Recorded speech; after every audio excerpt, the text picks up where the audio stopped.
Hello everyone, this is Ghost Hunter Joe. In today's video, I'm going to discuss matrixing. Matrixing is a phenomenon that our brains try to make sense out of things we see by making us think we're seeing things that actually make sense. Examples of matrixing include seeing common or familiar objects when we look at the clouds in the sky, for example. While interesting, it is definitely not an exact science. I first learned of the urban legend known as Mary Jane's Grave when I moved to Ohio from Florida in 1976. Mary Jane was allegedly a witch who was captured and hung on a tree at the Mount Olive Cemetery. Part of the legend was that her image was burnt into the tree from which she was hung. I took this photograph in 2011 before the tree was cut down by a juvenile delinquent in 2014. Is this the infamous witch Mary Jane's image, which I've outlined in black to make it a little easier to see? I have published several videos about this popular local urban legend, including Mary Jane's Grave, The Curse of Mary Jane's Tree, and Invisible Entities in Mary Jane's Grave.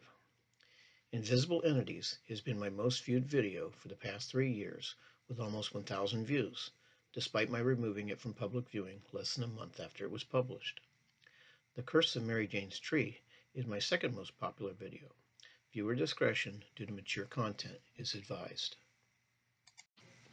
During the summer of 2020, my godson Thomas and I were ghost hunting at a cemetery in Mansfield, Ohio, when we noticed the K2 meter was lighting up to a 3 out of 5 on me, particularly my chest area.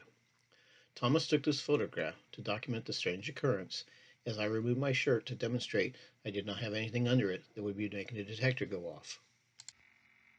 Through the use of dowsing rods, we were able to determine that an alleged spirit at the cemetery apparently liked my religious metal, and we were able to get it to lead us to his grave, pictured here. In September 2021, I published a video titled Liking My Metal. Someone who watched that video informed me that they thought they saw a face in the headstone of the spirit who liked my metal, as circled here in red.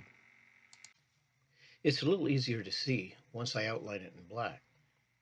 Through cemetery indexes located at our local library, we were able to determine that the grave belonged to Benjamin Barnes.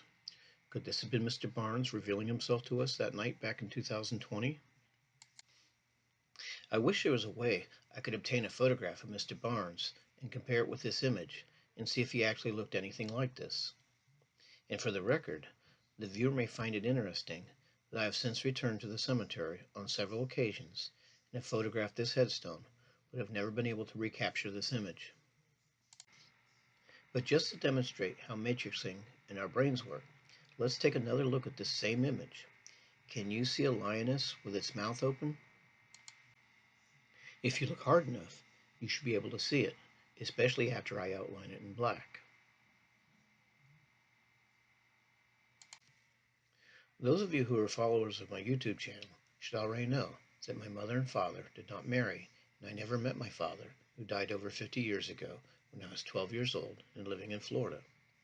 I was not informed that he was my father until I was 14 years old.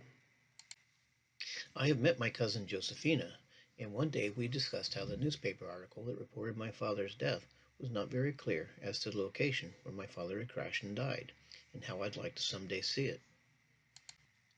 Josephina posted a comment in a Facebook group asking if anyone knew the location. Someone posted a comment in response to my cousin's post stating a location where my father crashed and that there was a white cross marking the spot. So one day after work I checked it out and took this photograph using my vehicle's headlights to light it up. As it turns out, this was not the location where my father crashed. But please take a closer look at this picture of the white cross. Can anyone else see what appears to be an alien in the woods behind the cross watching me take this photograph? My guess is it's just a matter of matrixing.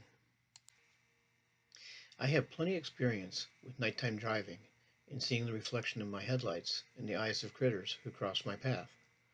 While I'm not so sure about the reflectivity of aliens' eyes, I know that the eyes of cats, skunks, and raccoons would have reflected my headlights. But who knows?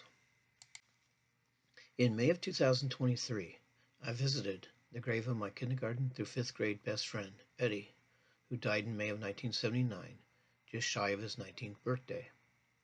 Do you see any images or reflections in his headstone? That's my reflection on the left, outlined in red. But whose image is that standing behind me wearing a hat and outlined in blue? Eddie was shorter than me. Could that be his shorter spirit standing behind me? It's probably just trees. In any event, to see my entire investigation at my childhood best friend's grave, please watch my video titled My Granville Haunts, published in May 2023 under the section Investigation Number 2. So what do you think of the unusual images shared in this video? I'm not going to tell you what to think, and we'll just leave it at it's all interesting.